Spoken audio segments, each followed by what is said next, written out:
पीछे हो जाओ, पीछे यार, थोड़ा पीछे हो जाओ, पीछे हो जाओ। जय आवाज कहां तक आ रही है? हाथ उठा के बताओ। एक समस्या है, जरा गौर से सुन लो। एक समस्या है, आप और मैं जानते हैं कि माननीय अध्यक्ष जी जब बोल रहे थे तो उधर बहन बेटियों को भीड़ की वजह से परेशानी हो रही थी। मैं आपसे आग्रह करूंगा, अगर सच में आप मुझसे सुनना चाहते हो तो दो रास्ते हैं, एक आपके लिए, एक मेरे लिए। भीड़ ज्यादा है, आपकी संख्या ज्यादा है, जगह कम है, तो मैं आपसे आग्रह करूंगा कि आप अपने स्थान पर बैठ जाए अगर सुनना चाहते हैं। वरना मेरे पे दूसरा रास्ता ये है, दूसरा रास्ता ये है आपके लिए, ये रास्ता भी कि आपको कोई नुकसान ना हो, इसकी परवाह करते हुए मैं हाथ जोड़ के जाने की इजाजत चाहूंगा आपसे। आप दोनों में से जो तय करोगे मुझे बता दो, वही रास्ता मैं इख्तियार कर लूंगा। आप भी बैठो नीचे, कोई खड़ा नहीं होगा यहाँ। जैसे कोई खड़ा होगा वैसे ही मैं चला जाऊंगा। मैं तो तभी बात होगी। जाओ, मरने जाओ,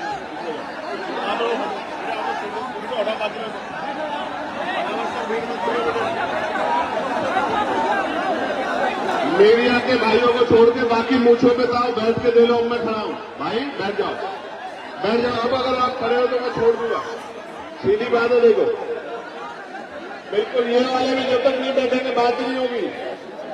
आप बैठ के माहौल बनाओगे तो ही बात होगी। और ये जो पेड़ पे चढ़े हुए वहां एक गिर मत जाना। कहां से लाऊंगा मैं तुम जैसा भाई? कहां चढ़े हो पेड़ पे? देखो वो, देखो वो कहां चढ़ा है पेड़ पे, 6 मंजिल पे है, नीचे उतर जा भाई। आप हाथ जोड़ते हैं, नीचे उतर जा, कहां से लाएंगे ऐसा भाई? और ये कि तुमने छतों पे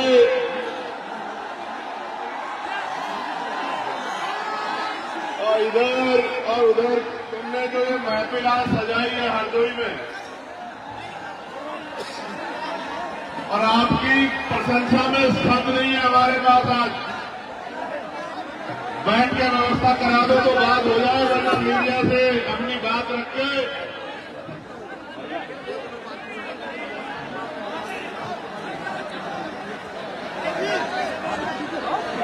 बैठना पड़ेगा, वरना मैं दूसरा रास्ता तैयार कर लूंगा। मुझसे मत कहना कि आप आगे हमसे बात नहीं कर लेंगे, तुमसे सबसे कह रहा हूं। आखिर 1 मिनट इंतजार करूंगा, उसके बाद नहीं करूंगा। आपको पता है ना मैं अपनी बात का कितना पाबंद हूं।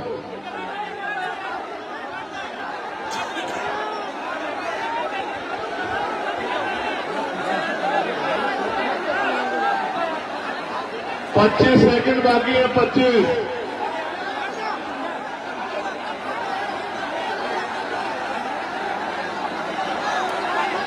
दस सेकंड बाकी है, 10।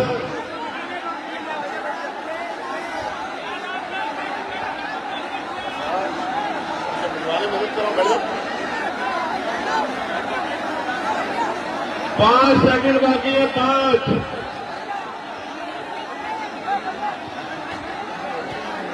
4, 3,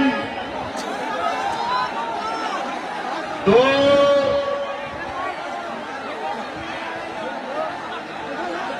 1। चलो आप लोग नहीं बैठ रहे तो मैं आपसे धन्यवाद करता हूं। मैं धन्यवाद तो कर दूं आज के कार्यक्रम के साथियों का जाने से पहले। मैं धन्यवाद करूंगा छोटे भाई और हमारे नेता डॉक्टर कुलदीप भार्गव जी का, जो प्रदेश संयोजक है भीम आर्मी के, छोटे भाई विकास बाबू का, डॉक्टर देव खुर्शीद साहब का, शैलेंद्र राजवंशी जी का, हमारे नेता सौरभ किशोर साहब का, इमरान खान साहब का, अमित गौतम साहब का, अनीश गाजी साहब का, अरविंद राजवंशी जी का, संतोष गौतम जी का, राकेश राजवंशी जी का, विश्वदेव चौधरी जी का, दिनेश गौतम जी का, सुशील गौतम जी का, धर्मेंद्र घोष जी का, सौरभ भारती जी का, राजा राम माथुर जी का, हरेंद्र कुमार जी का, विनोद गौतम जी का, प्रेमचंद प्रधान जी का, संजय रावत जी का, श्री भुरन जी का, रोहित चौधरी जी का धन्यवाद। और मूलचंद आजाद जी का, छोटे भाई करण पासी जी का जो हमारी जिगर का टुकड़ा है यहाँ, सुरेश गौतम जी का, विनोद गौतम जी का, शोभरन लाल जी का, अमन पासी जी का, सनी धानु जी का, अरुण दिवाकर जी का, राजपाल वर्मा जी का, अनिता वर्मा जी का, सचिन राजवंशी जी, प्रेमपाल गौतम जी, धर्मेंद्र गौतम जी, रजनीश गौतम जी, जुबेर पठान जी, मोहनलाल बागमारे जी, मोहनलाल गौतम जी, अवधेश गौतम जी, गंगा सिंह जी, पंकज बोस जी, रितेश पासी जी, हरिओम पासी जी, दिलावर जी, सत्येंद्र गौतम जी, प्रियांशु पासी जी, दिलासा राम जी, बालक राम बलराम गौतम जी, मनोज सांडी जी, शिवराज रावत जी, राहुल गौतम जी, विपिन गौतम जी, देवेंद्र गौतम जी, ओम प्रकाश यादव जी, राम प्रताप जी, श्याम सुंदर दादा जी, अतीश लोधी जी, संदीप वर्मा जी, शमशेर जी, अरविंद पासी जी, राहुल वर्मा जी, नरेश चंद्र गौतम जी, संजीव पासी जी, अनिकेत कानू जी। प्यारे साथियों, मैं मानता हूं जगह कम है और मैं ये भी मानता हूं कि इसमें बैठने में दिक्कत आ रही होगी, लेकिन कुछ तो रास्ता निकालना पड़ेगा ना। जो पीछे बैठे हैं उनको दिखेगा नहीं, उनको दिखेगा नहीं तो वो परेशान होंगे, तो फिर बात कैसे रखी जाएगी। ताली बजाना, नारा लगाना, हल्ला मचाना, ये तो एक बात है। मैं वहां से यहां आया हूं, आप अपना काम छोड़ के आए हैं। अगर मैं यहां कुछ दूं ना और आप उसको लेके घर ना जाएं तो बात कैसे बनेगी, आप बताओ। कुछ तो रास्ता इख्तियार करना पड़ेगा ना। ये जो अंदर जबरदस्ती आए ना, बाद में मैं एक आखिरी बार कह रहा हूं, वरना वॉलंटियर कहूंगा तो फिर भारी हो जाएगा तुम लोग जो अंदर खड़े। अगर तुम यहां खड़े होकर भी यहां का अनुशासन नहीं बनाओगे तो फिर खराब होगी बात।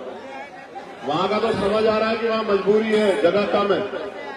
आपका कोई ये कौन नाटक है, ये जो जगत नाटक है, ये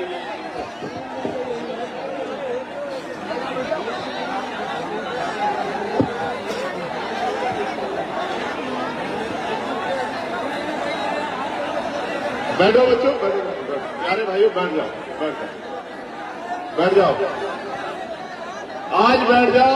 आज के बाद बैठने को नहीं कहूंगा, आज बैठ जाओ। आज के बाद तो आपको बैठने के लिए नहीं, आज के बाद बैठने के लिए, खड़ा होने के लिए कहने आया, इसलिए आज बैठ जाओ। आज नहीं बैठोगे तो आज ही खड़े हो जाओगे तो बिगड़ जाएगा सब। चलो मेरी बात पर गौर करो। मैं सर्वप्रथम तो बहुजन समाज में जन्मे सभी संतों, गुरुओं, महान पुरुषों को नमन करता हूं। और आज का जो कार्यक्रम है, ये महाराजा बिजली पासी जी की जयंती के अवसर पर रखा गया है। ये जब कार्यक्रम रखा गया, मैं और हमारे नेता भीम आर्मी के हमारे राष्ट्रीय संयोजक भाई विजय चंद्र सिंह जी, हम दोनों इकट्ठा थे। कुलदीप जी हमारे पास गए और हमसे कहने लगे कि साहब हरदोई में एक कार्यक्रम करना है। मैंने उनसे कहा कि हरदोई में कार्यक्रम सफल हो जाएगा, तो उन्होंने कहा आप हरदोई के लोगों को जानते नहीं हो, आप एक बार हरदोई को कार्यक्रम दो। अब तक आपने बड़ी बड़ी कोठियों वाले, बड़ी बड़ी गाड़ियों वाले, बड़े बड़े बंगलों वाले देखे हैं। हरदोई के गरीबों का दिल आप देखना, जिस दिन आप आओगे पूरा हरदोई नीला कर देंगे हम लोग। और मैं आपको दिल से कह रहा हूं, रैलियां तो मैंने कई कई लाख लोगों की, आप जानते हो नहीं जानते इस बात को। भोपाल में 5 लाख से ज्यादा की रैली, अभी मुजफ्फरनगर में 2.5-3 लाख लोगों की रैली। लेकिन जितना प्यार यहां आके मिला है, इतना प्यार शायद कहीं नहीं मिला। बहुत बहुत धन्यवाद आपको। और आपने आज जो प्यार दिखाने का काम किया है, आज हरदोई में खड़े होकर कह रहे हो, इस प्यार को सूद समेत स्वाभिमान सम्मान के जीवन के साथ, हक अधिकार के जीवन के साथ लौटाने का काम करेंगे। मेरी बात को आप याद रखना। प्यारे साथियों, बड़ी शानदार सभा का ऑर्गेनाइजेशन हमारे साथियों ने किया है और विपरीत हालात में किया है। भाई ये नीचे जाओ आप लोग, इसको जो ठीक करो, डिस्टर्ब करेंगे। चलो वॉलंटियर साथी जाओ, जाओ वॉलंटियर सब जाओ।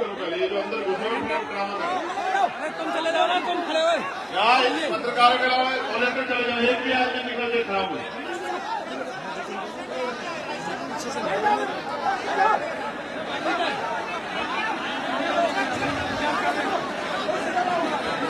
ये पुलिस से पूछो यार, ये उनका काम है। उनको ये लोग नहीं दिखाई दे रहे, इनमें से कोई विरोधी आके गोली भी चला सकता है, ये उनका काम है। लेकिन कमजोर वर्गों के नेताओं की कोई हैसियत नहीं है इस देश में, हम समझते हैं इस बात को। हम क्या भूल जाएंगे इस बात को कि पुलिस क्या कर रही थी? हम पे आंखें नाक काट नहीं है हम लोग। व्यवस्था करना जहां सरकारी कर्मचारी लगा के प्राइम मिनिस्टर की रैलियां होती है, वहां हमसे क्या कहलाना चाहते हैं हम नहीं जानते क्या हमसे ज्यादा लोग हैं किसी के पास? हमें नहीं पता। हम एक ऐलान कर देंगे कि दिल्ली लखनऊ दिल्ली वालों की टांगे और कुर्सियां दोनों हिल जाएंगी, हम जानते नहीं कि अपने संगठन की शक्ति को। जिनको आज हल्के में ले रहे हैं वो कल राजकाज में बैठेंगे लखनऊ में, फिर उस दिन आपसे बात होगी। मेरी बात को आप याद रखना। क्या हम लोग भूलने वाले लोग हैं? नहीं, हम भूलने वाले लोग नहीं। हम सबका सम्मान करते हैं। मैं साथियों से कहूंगा कि वो बैठ जाए। बहुत इंपॉर्टेंट बातें करनी है, वो बैठ जाएंगे तभी बात बनेगी, वरना अव्यवस्था बनती रहेगी। कुछ तो ये लोग मदद नहीं कर रहे, कुछ लोग आप ज्यादा उत्साह में, खराब हो रही है चीजें, तो बात करने का फ्लो ही नहीं बन पाएगा, फिर खराब हो जाएगा। फिर तो नमस्ते, सलाम, आदाब, सत श्री अकाल, जय भीम होकर खत्म करना पड़ेगा।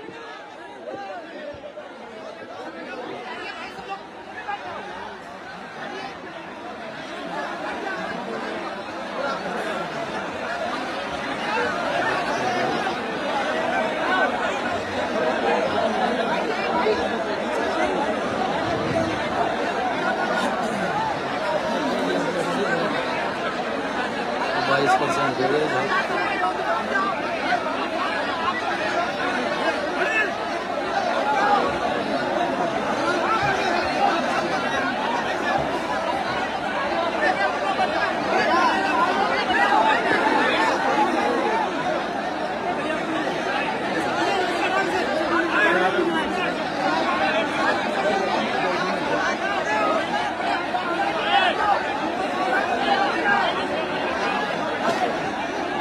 जितना संभाल सकते हो संभाल लो।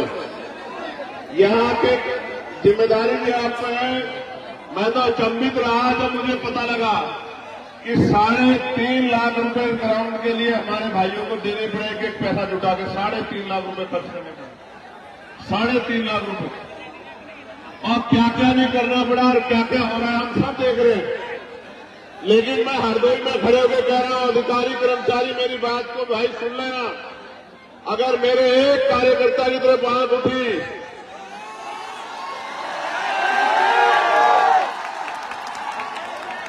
वो सुनाता आपने पार्लियामेंट में, मैं सुनाता हूं आपको। मैं कहना नहीं चाहता था क्योंकि उनको मैं इतनी गंभीरता से नहीं लेता, लेकिन मैं ये कहना चाहता हूं कि लोकतंत्र है। अगर मेरे एक कार्यकर्ता की तरफ आंख उठी तो इस बार हरदोई पैदल आऊंगा, मेरी बात को याद रखना। बड़े बिल्डिंग वाले जो सत्ता के साथ बदल जाते हैं, उन नेताजी के कान में बता देना, मुकाबला बिकाऊ लोगों से नहीं है, मुकाबला टिकाऊ लोगों से है। ये बात उनको बता देना जरूर। बेटे ये बस बीच वाली व्यवस्था और करा दो, 15 मिनट में खत्म करूंगा। मैं समझता हूं कि बहुत भीड़ है, ये वाली करा दो बस धन्यवाद हो जाएगा आपका। वो जो वो सामने बस फिर ठीक हो जाएगा। चलिए गौर कीजिए प्यारे साथियों, आज हम लोग हरदोई में एक महत्वपूर्ण अवसर पर और आजाद समाज पार्टी भीम आर्मी के संघर्ष को मजबूत करने के लिए इकट्ठा हुए। और सबसे पहले मैं बात करूंगा उस शासक में जिसका लोहा 12वीं शताब्दी में पूरे देश ने माना था। बिजली जैसी तेजी से जो दुश्मन पर हमला करते थे, पलक झपकते ही स्थान बदल लिया करते थे। एक प्रहार से ही 10-10 लोगों के सर धड़ से अलग कर दिया करते थे। ऐसे महाराजा बिजली पासी को मैं नमन करता। आपने आला उदल जी का नाम सुना होगा, और आला तो गाया भी जाता है, लेकिन आला उदल को हराने वाले महाराजा बिजली पासी के इतिहास को दबा दिया गया, गड्ढा में दबा दिया गया। अवध क्षेत्र में सामंतवादी ताकतों को समाप्त कर सामाजिक न्याय के संकल्प को मजबूत करने वाले, भाईचारा को बढ़ाने वाले 103 दिनों तक लगातार गाजर युद्ध में की भूमि में डटे रहे और विजय प्राप्त की, और राजा जयचंद की 5 गुना सेना को अपने पराक्रम से धूल छटा देने वाले महाराजा बिजली पासी जी को आज हम लोग नमन करते हैं उनके जयंती के अवसर पर। सामान्य साथियों, मैं यहां से शुरू करूंगा कि अभी देश के प्राइम मिनिस्टर लखनऊ रैली में आए थे, जहां प्रेरणा स्थल पर उन्होंने लंबा भाषण दिया। प्रेरणा स्थल पर खड़े होके और महाराजा बिजली पासी का नाम 10 बार लेने का काम किया अपने भाषण में। कितनी बार? 10 बार लेने का काम किया। लेकिन आपको शायद ये नहीं पता है कि जो प्रेरणा स्थल बनाया उसमें महाराजा बिजली पासी की अगर एक शानदार मूर्ति भी लगा देते तो हमारे दिल में भी ठंडक पड़ जाती। अगर लखनऊ को बसाने वाले महाराजा लाखन पासी की मूर्ति लगा देते तो हमारे कलेजे में भी ठंडक पड़ जाती। अगर मां उदयदेव पासी की मूर्ति लगा देते, मदारी पासी की मूर्ति लगा देते, किसानों के मसीहा कहे जाने वाले, किसानों की आवाज बनने वाले उन हमारे महापुरुषों की मूर्तियां लगा देते तो शायद हमें ठंडक पड़ जाती। लेकिन हमारा पेट तो सिर्फ बातों में भरा जा रहा है, और ये आज से नहीं हो रहा है मेरे लोगों, ये आजादी से पहले भी और आजादी के आज बाद भी लंबे समय से बातों से पेट भरा जा रहा। प्यारे साथियों, आप जाकर देखो गांव देहात में आज भी अगर मकान पक्का बन गया है तो प्लस्तर मेरे लोग नहीं करा पाए।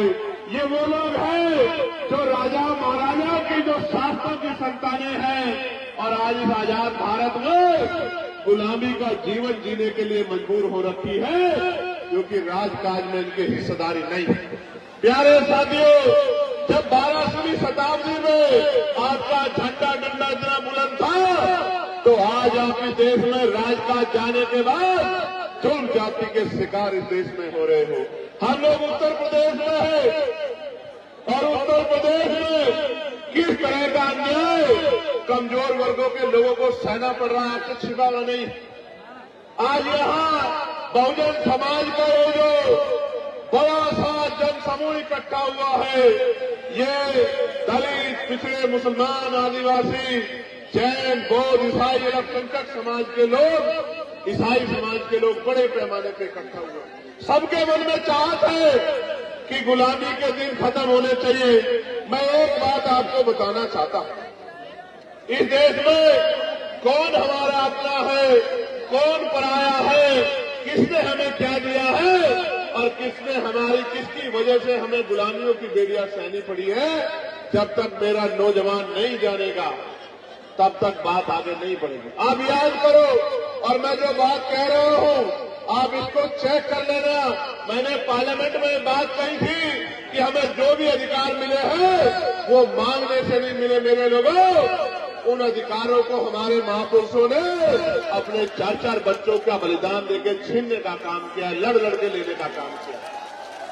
मैं इसका एक उदाहरण बताता हूं, बाकी उदाहरण आपको किताबों में पढ़ने हैं। मैं आपके करके याद दिला देना चाहता हूं कि जब भारत गुलाम था तो गुलाम भारत में 1919 से पहले 3% लोग वोट करते थे। कितने परसेंट लोग? जोर से बताओ, जोर से बताओ।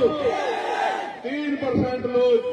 फिर माउंटेन चेन वोट समिति बनी, उसने कुछ सुधार करने की बात कही, सुधार भी हुए और 3% से बढ़ के 15% लोगों को वोट देने का अधिकार मिल गया। गौर से सुनना, पहले 3% लोग वोट करते थे, फिर 15% हो गए। 3 के बाद जो सुधार हुआ, उस सुधार में ये तय हुआ कि जिनके पास बहुत धन है उनको भी वोट का अधिकार मिलना चाहिए। जिनके पास जमीनें हैं, जमींदार है, उनको भी वोट का अधिकार मिलना चाहिए। जिनके पास जो टैक्स पेयर है, व्यापारी है, बिजनेसमैन है, उनको भी वोट का अधिकार मिलना चाहिए। जो बहुत पढ़े लिखे हैं उनको भी वोट का अधिकार मिलना चाहिए। और जो राजा महाराजाओं के परिवार से आते हैं उनकी पीढ़ियों को भी वोट का अधिकार मिलना चाहिए। 3% से बढ़ के 15% हो गए। 15% लोगों में आपको जानना चाहिए, एक भी दलित, पिछड़ा, आदिवासी और कमजोर वर्ग, गरीब समाज का व्यक्ति नहीं था। मैं बताना चाहता हूं, मीडिया के लोग मुझे सुन रहे हैं, हालांकि दिखाना तो आपको वही है जो आप दिखाना चाहते हैं। मैं कोई ऐसी बात कह दूंगा तो आप कहेंगे चंद्रशेखर ने ऐसी बात कह दी, मगर मैं आज कहूंगा तो जरूर आप सुन लेना, आप सुना देना।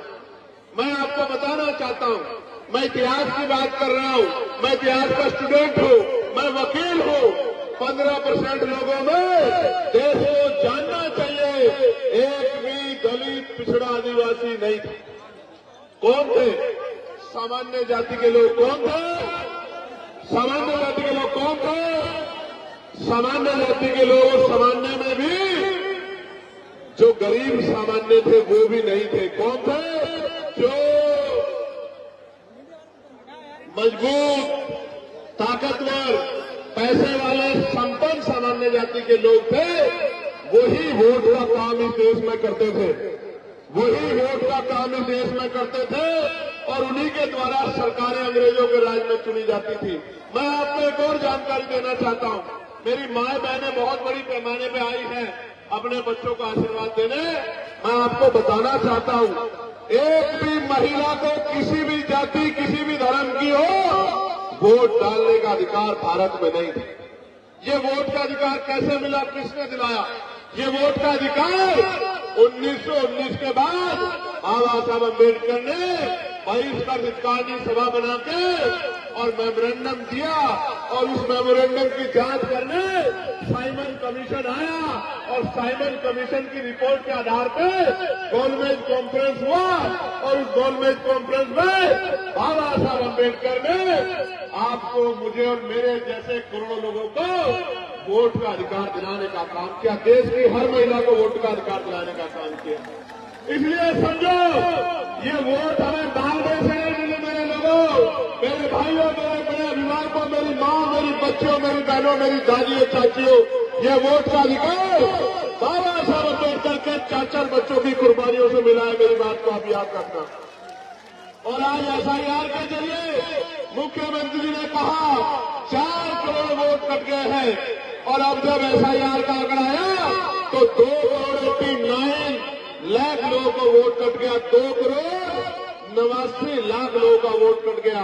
मैं ये पूछना चाहता हूं कि अगर 4 करोड़ वोट की बात मुख्यमंत्री ने कही तो मुख्यमंत्री ने झूठ बोल के प्रदेश को गुमराह क्यों किया कि 4 करोड़ वोट कट गए हैं?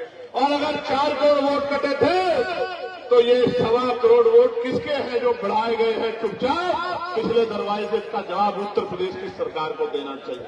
प्यारे साथियों, ये वोट का अधिकार है तो आपकी गलियों में बड़े बड़े महले वाले, बड़ी बड़ी गाड़ियों वाले, बड़े हेलीकॉप्टर वाले, बड़े बड़े कुर्तों वाले, जिनको आपसे बदबू आती है तो वो आपके भी मोहल्लों में आ जाते हैं, आपकी गलियों में आ जाती है।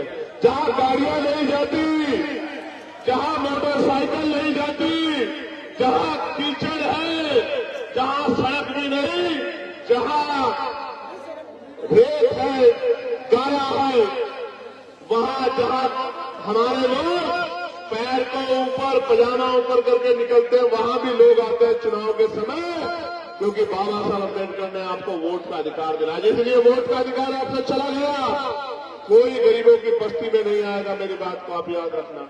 अभी बांग्लादेश में दीपू दास की पीट के हत्या कर दी जला के।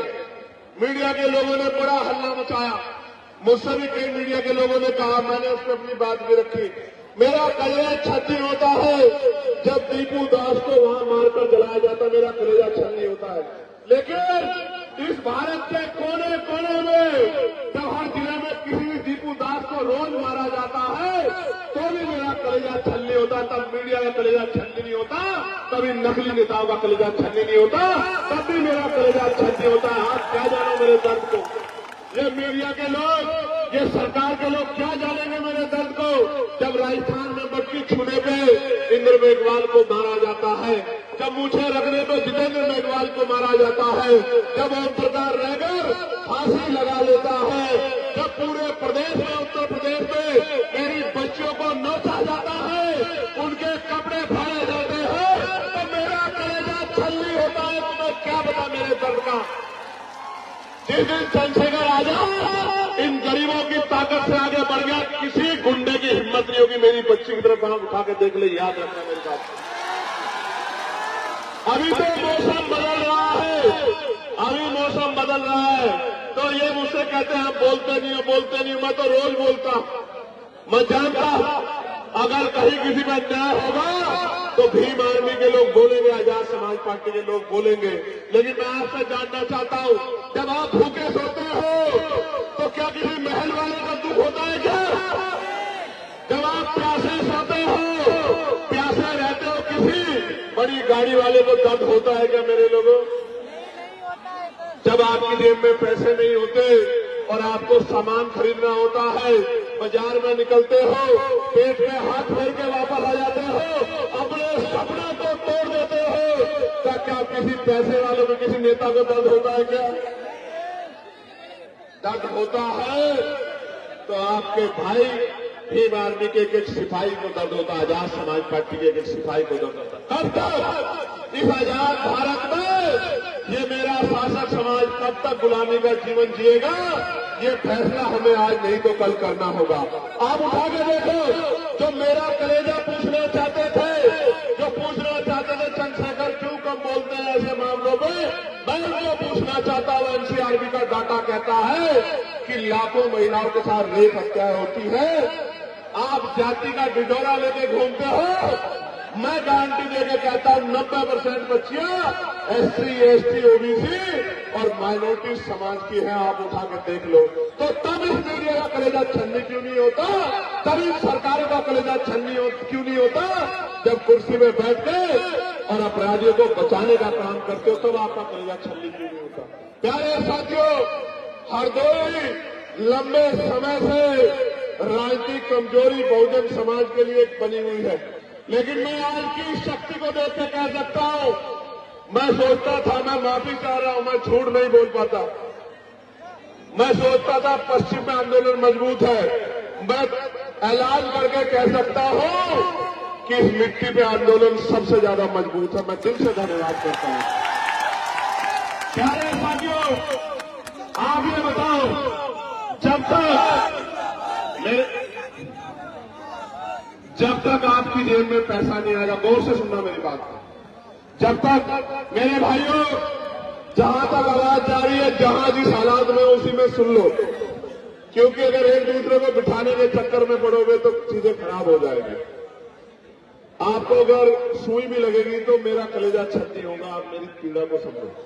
मैं आपको पूछना चाहता हूं, जब तक इस नौजवान की जेब में पैसा नहीं आएगा, जब तक पढ़े लिखे नौजवान को नौकरी रोजगार नहीं मिलेगा, आप बताओ हमारे हालात कैसे बदलेंगे? बताओ, क्या बदल सकती है? देखो मेरी बात पर गौर करो। आजाद भारत है ना, सबको बराबर के अधिकार कहता है ना संविधान, अवसर की समता है ना। मेरी माँ यहां बैठी है, मेरी माँ हाथ उठा के बता दें, अगर जिन माओं ने हवाई जहाज का सफर किया हो, जरा एक बार हाथ उठा के मुझे दिखा दें। क्यों, क्या मेरी माँ को हवाई जहाज का सफर करने के लिए अवसर नहीं मिलना चाहिए क्या? क्यों नहीं मिल रहा आपको पता है? ये हवाई जहाज, ये हेलीकॉप्टर, ये अमीरों के जेब का सामान है, गरीबों के जेब का नहीं। समय बदलेगा, समय बदलेगा, मेरी बात को याद रखना। जो आज तक ट्रेन के डब्बे में नहीं चढ़ी एसी वाले में, उस अपनी माँ को, बहन को हेलीकॉप्टर हवाई जहाज में बिठाने का, उसको सम्मान दिलाने का काम उनके बच्चे करेंगे। मेरी बात को अपनाना। लेकिन मैं पहली बार नौजवानों से कर रहा था, मैं नौजवानों से पूछना चाहता हूं, जब धीरे धीरे आरक्षण खत्म हो जाएगा, सरकारी नौकरियां खत्म हो जाएगी, तो आरक्षण स्वतः खत्म हो जाएगा, तो इस देश में जहां इतनी गैर बराबरी जाति धर्म के नाम पे, तो आप गरीबों को कुर्सी पे कौन बैठने देगा? इसलिए मैं पार्लियामेंट में बिल लेके आया कि निजी क्षेत्रों में आरक्षण व्यवस्था लागू होनी चाहिए। आप बताओ, होनी चाहिए नहीं होनी चाहिए? जोर से बताओ, होनी चाहिए नहीं होनी चाहिए? तो अगर आप मानते होनी चाहिए, तो अब आप जनवरी के बाद तैयार हो जाना। हम लोग निजी क्षेत्रों में SC ST OBC के लोगों को आरक्षण मिले, इसके लिए हम लोग पूरे प्रदेश में यात्रा करने का काम करेंगे। तैयार होनी, तैयार हो? बताओ। और सुनो, जितना बैकलॉग बाकी है उसको हम लोग भरवाने का काम करेंगे। मेरी बात को आप याद रखना। जब राजकाज बनेगा, बड़े बड़े हाईवे बनते हैं, बड़े बड़े मॉल बनते हैं, जमीन अधिग्रहण की जाती है, मैं आपको विश्वास दिला के कहना चाहता हूं, जैसे आज की सरकार ने बिहार में 1 रुपया लीज पे 100 साल के लिए 1 एकड़ जमीन और हजारों एकड़ जमीन अडानी साहब को देने का काम किया है, तो मेरे अडानी तो आप ही हो। मैं आपको विश्वास दिलाता हूं, राजकाज बनेगा, जिस गरीब पे जमीन नहीं है उसको हम लोग एक्वायर करके जमीन दिलाने का काम करेंगे। मेरी बात को आप याद रखें। यानी कि हर परिवार को रोजगार से जोड़ने का काम करेंगे। मैं तो पार्लियामेंट में आशा बहनों की वेतन वृद्धि, आंगनबाड़ी बहनों की वेतन वृद्धि, भोजन माताओं की वेतन वृद्धि, शिक्षा मित्रों की वेतन वृद्धि, अनुदेशकों की वेतन वृद्धि, PRD के जवानों की वेतन वृद्धि, होमगार्ड भाइयों की वेतन वृद्धि, पंचायत सहायकों की वेतन वृद्धि, चौकीदार भाइयों की वेतन वृद्धि, सबके लिए मैं पार्लियामेंट में आवाज उठाने का काम करता हूं। और पुलिस के जो भाई हैं, इनको 8 घंटे की ड्यूटी मिले, सप्ताह में 1 दिन छुट्टी मिले, बॉर्डर स्कीम खत्म हो, वेतन विसंगतियां दूर हो, बीएड के भाइयों को, जो बीएड करे भाई हैं, उनको अध्यापक की नौकरी मिले, BTC के भाइयों बहनों को नौकरी मिले, इसके लिए मैं पार्लियामेंट में लगातार आवाज उठाता हूं। लेकिन जब हमारी संख्या कम है, जब मैं आवाज उठाता हूं, तो वो सोचते हैं इस आवाज को दबा दिया जाए। कोई अधिकारी मुझे फोन करके कहता है कि आपकी संस्था छीन लेंगे। मैं उनसे यही कहता हूं हाथ जोड़ के कि वोट का अधिकार बाबा साहब ने दिया था, और वोट देके इन लोगों ने पार्लियामेंट में भेजा है। वोट देके कामयाब बनाना या कमजोर करना वो इनके हाथ में है। इनको फैसला करना है कि ये क्या चाहते हैं। आप ये बताओ, आजाद समाज पार्टी को मजबूत होना चाहिए नहीं होना चाहिए? बताओ। आजाद समाज पार्टी की ताकत बननी चाहिए नहीं बननी चाहिए? देखो, आज किस तरह के दिन आ गए हैं कि मध्य प्रदेश में संविधान निर्माता बाबा साहब अम्बेडकर का पुतला जलाया जा रहा है। क्या ये तकलीफ दे है या नहीं, ये बताओ? क्या हमारे सीने में आग लगनी चाहिए नहीं लगनी चाहिए? मैंने सरकार को चैलेंज किया है कि अगर 72 घंटे में उन पर अपराधियों पर कार्रवाई नहीं हुई तो मैं पैदल ही ग्वालियर के लिए निकलूंगा और किसी कीमत पे पीछे हटने वाला नहीं हूं, क्योंकि हम अपने महापुरुषों का अपमान किसी भी कीमत पर नहीं सहेंगे। प्यारे साथियों, लड़ाई गंभीर है, समय कम है, काम ज्यादा है, नौजवानों की तरफ देश देख रहा है। एक वो लड़ाई थी जो आजादी का संघर्ष था, जो शहीद आजम सरदार भगत सिंह जी ने, पंडित चंद्रशेखर आजाद जी ने, सुखदेव जी ने, तमाम हमारे क्रांतिकारियों ने लड़ने का काम किया। और एक और तीसरी आजादी का संघर्ष, अधिकारों का संघर्ष अब भीम आर्मी आजाद समाज पार्टी के नेतृत्व में शुरू होने वाला है। मैं चाहता हूं कि ये आंदोलन कामयाब हो और 75 साल की ये जो बेबसी लाचारी संविधान के बावजूद भी है, ये खत्म हो। लेकिन ये तब तक खत्म नहीं होगी जब तक आप लोग मन पक्का नहीं करोगे। बताओ, मेहनत करोगे नहीं करोगे? घर घर निकल के बूथ कमेटी बनाओगे नहीं बनाओगे? मेरी बात को घर घर तक पहुंचाओगे नहीं पहुंचाओगे? अपने संगठन को मजबूत करोगे झंडे डंडे को घर तक पहुंचाओगे नहीं पहुंचाओगे? भाईचारा बनाए बगैर हम लोग कामयाब नहीं हो सकते, इस बात को आप समझो। अगर भाईचारा नहीं बनेगा बहुजन समाज में तो लड़ाई आगे नहीं बढ़ेगी। भाईचारा बनाओगे नहीं बनाओगे बताओ? मेरी बात पे गौर करो मेरे नौजवान साथियों। हमारी माए हमारा पेट पालने के लिए तमाम तरह के प्रयास करते हैं। कोई फैक्ट्री में काम करती है, कोई घर की सफाई करती है, कोई खेत में काम करती है। मेरे दिल में ये तकलीफ होती है कि जिन माओं को जो है इज्जत सम्मान की जिंदगी मिलनी चाहिए थी, उनको हम मिला नहीं पा रहे। मैं आपको विश्वास दिलाता हूं, आपके क्षेत्रों में उद्योग धंधे लगाकर राजकाज बनने के बाद माओं को घर तक रोजगार दिलाने का काम किया जाएगा। इस बात का मैं आपको विश्वास दिलाता हूं। नौजवान भाइयों को रोजगार दिलाने का काम किया जाएगा, पुरानी पेंशन को बहाल कराने का काम किया जाएगा, SC ST OBC के कर्मचारियों को प्रमोशन में रिजर्वेशन दिलाने का काम किया जाएगा और गरीबों के आंसू पोंछने का काम किया जाएगा। लेकिन ये तभी संभव है जब आप सड़कों पे, तो मैं आपकी क्षमता को देखता हूं, मोटरसाइकिल दौड़ाते हैं खूब। मैं डरता हूं किसी को चोट ना लग जाए। कोई मां ये ना कहे कि मेरे बच्चे को चोट लग गई, मेरे भाई को चोट लगेगी, मुझे तकलीफ होगी। लेकिन मैं आपसे आग्रह करता हूं, बहुत समझदारी से आया जाया करो। हमारे महापुरुषों ने अपने बच्चों का बलिदान हम लोगों को इज्जत की जिंदगी दिलाने के लिए किया है। अगर आप लोग डटोगे नहीं तो बात आगे नहीं बढ़ेगी। ये जो नीला पटका पहन के ये जो नीली फौज बैठी है, जरा लाना वो बात जरा उठेगी। यही सीतापुर वाला कोई बोला था ना कुछ सीतापुर वाला कोई बोला था ना। छोड़ो कौन था, इस बात पे मत जाओ। उनको उन सबके लिए मैंने नीलावाज तैयार किया है। कहा जरा लाना वो नीलावाज, जरा मैं इनको दिखा दूं। मैं उनको बताना चाहता हूं कि ये बाबा साहब के चीते हैं, बाबा साहब के। ये महाराजा पीली पासी के बच्चे हैं, ये महाराजा लाखन पासी की औलाद है। ये देख रहे हो नहीं देख रहे हो?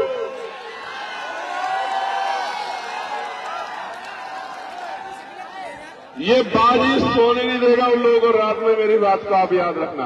और बाज के साथ साथ मजबूत नेता भी तैयार किए हैं। भीम आर्मी ने किए नहीं किए बताओ?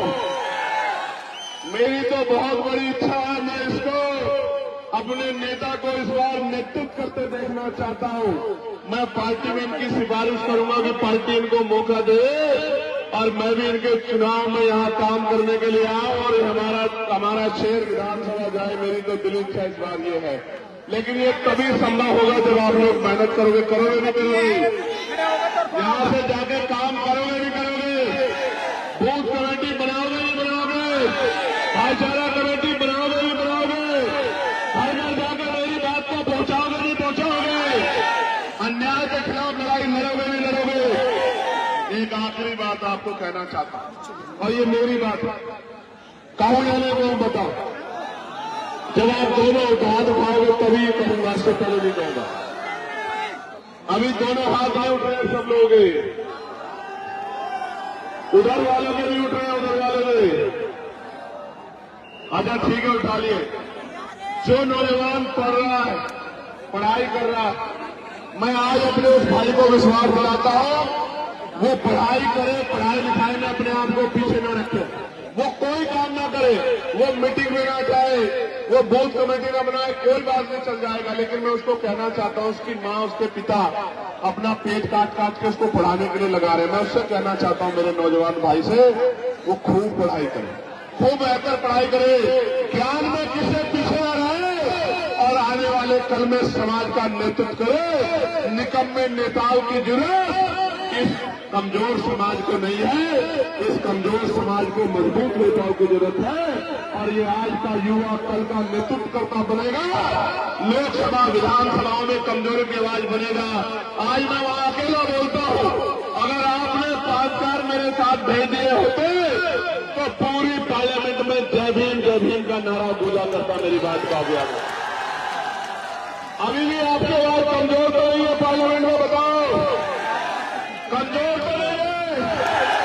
अब इसको को मजबूती देने का काम 2027 में और तीसरे पंचायत चुनाव में आपको करना है। बताओ तीसरे पंचायत चुनाव में ताकत दोगे नहीं दोगे? बताओ जिला पंचायत के सदस्य बनाओगे नहीं बनाओगे? किसी दूसरे के चक्कर में तो नहीं आओगे? पक्का? किसी के गांव में तो नहीं आओगे? स्वाभिमान सम्मान को मजबूत करोगे नहीं करोगे?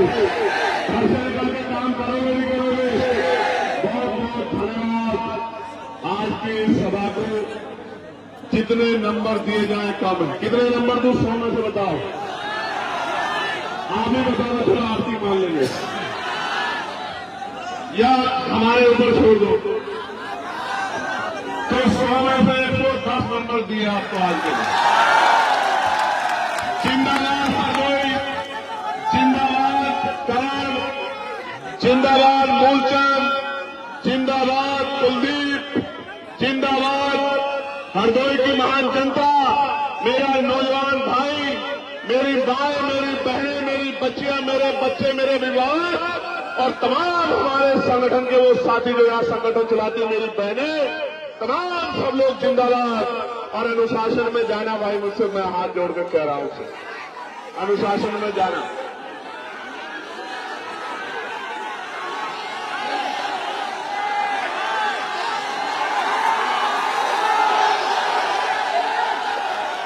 मेरी मुंह सूची तब रहेगी, सुनो, मेरी मुंह सूची तब रहेगी जब आपके घर भी महलों वालों के घरों जैसे हो जाएंगे। मेरी मुंह से सुननी शुरू हो जाएगी। जब आपके घर के सामने भी 4 पहियों की गाड़ी खड़ी होगी, जब आपकी जेब में भी, आपके कार्ड में भी पैसा होगा और आप अपने सपने पूरे कर पाओगे, मेरी बहनों के माओ के सपने पूरे कर पाओगे, मेरी मुंह से भी ऊंची हो जाएगी, मेरा जीवन सफल भी हो जाएगा। मेरी बात को आप याद रखें। सुनो, गोली से मरने वाला नहीं हो, मेरी बात को याद रखना। दुश्मनों को कहो कोई और हथियार बनवाए। एक बार पैदा होता है आदमी, एक बार मरता है, कोई और हथियार बनाए। दुश्मन की गोली से मरने वाला नहीं हो। बाबा साहब का सिपाही हूं, बाबा साहब का बेटा हूं, याद रखना मेरी बात। और लाखों माँ बहनों का आशीर्वाद लेके, अपने बड़ों का, बुजुर्गों का आशीर्वाद सर पे लेके चलता हूं। दुश्मन की गोली भी फोन करके मेरा स्वागत करती है। आपका भाई हो। जब तक लहू का आखिरी कतरा शरीर में, आखिरी सांस रहेगी, ये जीवन आपके नाम रहेगा, आपके सम्मान की लड़ाई लड़ता रहेगा। बहुत बहुत धन्यवाद। जय हिंद, जय भारत। मेरे साथ नारा लगा लो।